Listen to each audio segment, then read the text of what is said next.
ગઈકાલે મહુવા વિસ્તારમાં ભવાનીનગર રોડે એક શોર્ટ સર્કિટના હિસાબે મકાનોમાં આગ લાગી હતી. તેમાં 3 ઘરના ફેમિલીની તમામ ઘરવખરી તેમજ રોકડ રકમ અને ઘરમાં રહેલી નવી શાઇન બાઇક આ બળીને ખાક થઈ ગયું. જ્યારે અમારી આખી ટીમ જે તે વખતે આગ લાગી ત્યારે પણ ખૂબ જહેમતથી આગ ઓલાવવાનું કામ કરેલું અને જ્યારે આ પરિવારના કપડાં તેમજ અનાજ કરિયાણું અને રોકડ રકમ અમારા ભારતીય જનતા પાર્ટીના ઉપાધ્યક્ષ ભાઈ શ્રી એલબીભાઈ અને ચેતનભાઈ દ્વારા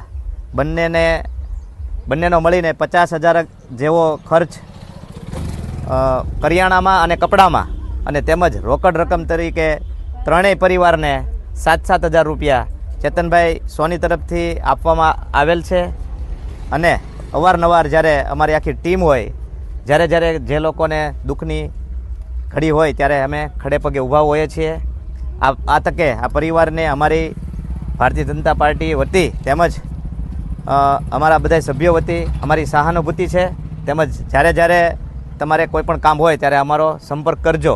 અને મેં અત્યારે જેઈબીના સાહેબને પણ કોલ કરીને કીધું છે કે આ શોર્ટ સર્કિટના હિસાબે અહીંયા આગ લાગી હોય તો આ લોકોને જે રીતે આપણે સહયોગ થતા હોય એવી રીતે સહયોગ થવાની કોશિશ કરીએ.